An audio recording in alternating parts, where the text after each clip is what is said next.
Aku agen burger. Agenda nah kita sekarang mau ngapain sih di sini? Gawat, jangan sampai lupa soalnya kita bukan mau drama, bukan mau sinetron, tapi kita mau ngasih tahu adik-adik kalau Ngebuang kita ada hal yang paling menyedihkan tahu.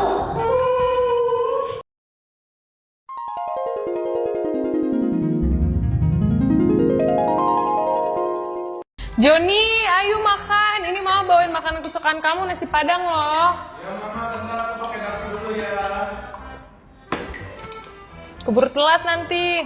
Ya mama, bentar. Wah, nasi padang. Makan. Aku mau 2. Nasi pagi loh, nanti sakit perut. Nggak sisa lagi. Gak apa-apa mama nggak tahu. Aku makannya banyak, mama nggak lihat badan aku gede. Aku tuh gak suka yang banyak mama. Yaudah deh, terserah kamu. Oke. Yang penting habisin ya. Iya mama, tenang. Wah, hati ampla. Mantap, makanan kesukaan aku. A few minutes later. Wah, Kenapa lagi? kenyang. Tuh kan, udah mau bilang kan tadi apa? Sorry mama. Ini masih ada sisa yang mama mau makan ya. Enggak. Nasi masih ada 1. Tapi lauknya habis mama. Serah deh. Anak makan, habisin pokoknya. Kenyang, buang aja ya mas. Jangan. Sedih ya, jadi kita udah diambil banyak tapi nggak dimakan, malah dibuang. iya lagi. Gimana ya caranya supaya nggak dibuang lagi? Gimana ya?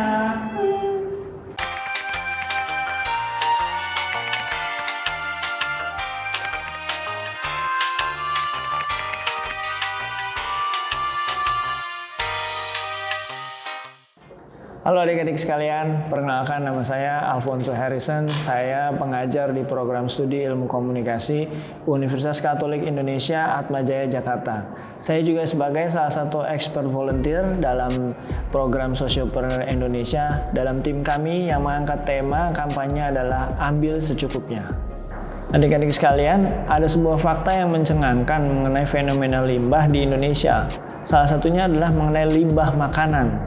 Menurut data dari Kementerian Lingkungan Hidup dan Kehutanan pada tahun 2020 menyebutkan bahwa sampah makanan adalah jenis sampah yang terbanyak di negara ini, yaitu 39,8% dari berbagai jenis sampah yang dihasilkan oleh masyarakat Indonesia.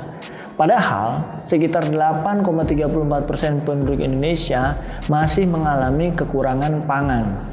Jumlah sampah makanan yang dihasilkan di Indonesia mencapai 115 sampai 184 kg per kapita per tahun, atau total timbunan itu mencapai 23 sampai 48 juta ton per tahun.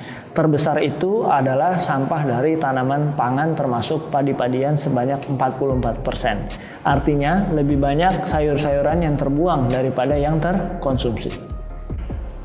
Di Indonesia, kasus food loss sudah banyak terjadi. Salah satunya itu yang terjadi di daerah Banyuwangi, Jawa Timur. Di sana, para petani buah naga itu membuang hasil panen buah naganya yang masih segar ke sungai. Buah naga itu padahal menjadi primadona petani, tetapi karena banyak petani yang merugi, mereka membuang buah naga miliknya sebagai bentuk protes akibat harga buah naga yang anjlok di pasaran. Terpaksa dibuang ke sungai karena memang tidak laku, sangat disayangkan sekali. Di Indonesia, sampah makanan belum mendapat perhatian khusus. Padahal, kalau sampah makanan itu dikelola, akan dapat menghasilkan dampak yang sangat baik. Sampah makanan menjadi sebuah limbah rumah tangga yang memiliki dampak, mulai dari sisi lingkungan, ekonomi, maupun sosial. Fenomena sampah makanan di lingkungan menyebabkan pencemaran air dan emisi gas buang, sehingga dapat menyebabkan efek rumah kaca dan pemanasan global. Dampak lain yang ditimbulkan dari sampah makanan juga masuk dalam aspek ekonomi. Antara lain bisa mengurangi pendapatan petani dan meningkatkan pengeluaran terhadap konsumen. Selain itu, dari sisi sosial, sampah makanan menjadi penyebab terbesar dari derita kelaparan yang terjadi di beberapa negara. Hal ini dapat menjadi sebuah ketimpangan sosial. Ada masyarakat yang semakin kaya dan ada masyarakat yang semakin miskin. Nah, adik-adik, sekarang pasti udah lebih jelas kan dari video sebelumnya dan dari pemaparan saya tadi. Mulai sekarang, jangan buang aku.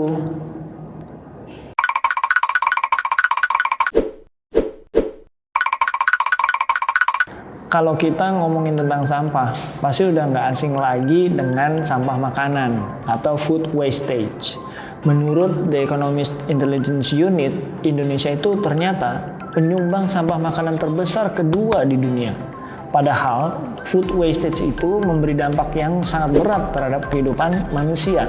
Misalnya, bisa menyebabkan kelaparan. Global Hunger Index mengatakan tingkat kelaparan di Indonesia itu berada di tingkat yang sangat serius. Artinya, banyak orang kelaparan loh di luar sana. Sedangkan kita yang serba berkecukupan ini suka membuang dan tidak menghabiskan makanan. Dari tadi saya sering menyebut istilah food wastage. Nah, ada dua jenis di food wastage ini. Yang pertama adalah food loss dan yang kedua adalah food waste. Nah, ada perbedaan nih di antara kedua jenis food wastage ini. Yang pertama adalah food loss.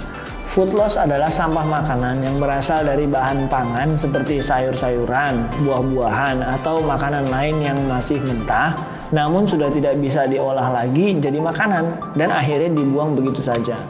Food loss menyebabkan masyarakat kesulitan mendapatkan bahan makanan untuk dimasak. Adik-adik sekalian, kita perlu tahu beberapa penyebab dari food loss. Di antaranya yang pertama adalah panen yang tidak berkualitas. Yang kedua, permasalahan dalam penyimpanan, penanganan, dan pengemasan sehingga produsen harus memutuskan untuk membuang bahan pangan tersebut. Yang ketiga, bahan makanan yang terlalu lama disimpan di gudang sehingga lama-kelamaan menjadi basi, berjamur, dan berbau busuk. Yang keempat, bahan makanan yang tidak disimpan secara sempurna sehingga usia makanan tersebut menjadi sangat singkat. Dan yang terakhir, yang kelima, ini yang paling penting. Kalian yang justru kurang bijak ketika membeli bahan makanan sehingga akhirnya bahan makanan tersebut membusuk di tempat penyimpanan seperti di kulkas. Maka dari itu, kita sebagai konsumen harus membuat perencanaan yang lebih baik sebelum kita membeli bahan makanan agar bahan makanan itu tidak terbuang sia-sia. Jenis food wastage yang kedua adalah food waste. Food waste adalah makanan yang siap dikonsumsi oleh manusia namun kemudian dibuang begitu saja dan akhirnya menumpuk di tempat pembuangan akhir atau TPA. Food waste yang menumpuk di TPA akan menghasilkan gas metana dan karbon dioksida. Kita tahu kedua gas ini sangat tidak sehat bagi manusia. Kedua gas tersebut kemudian naik ke atmosfer dan bisa merusak lapisan ozon. Padahal kita tahu adik-adik, salah satu fungsi lapisan ozon adalah untuk menjaga kestabilan suhu di bumi.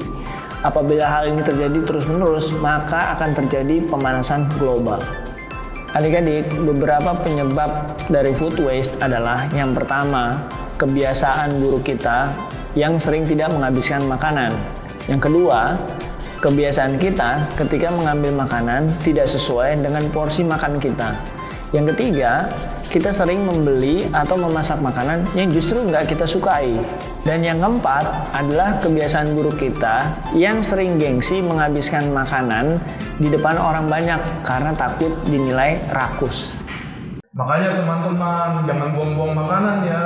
Selain nanti dimarahin sama si mama, ternyata dampak buat lingkungan tuh buruk banget loh. Ayo peduli sejak dini. Supaya mereka nggak dibuang-buang lagi.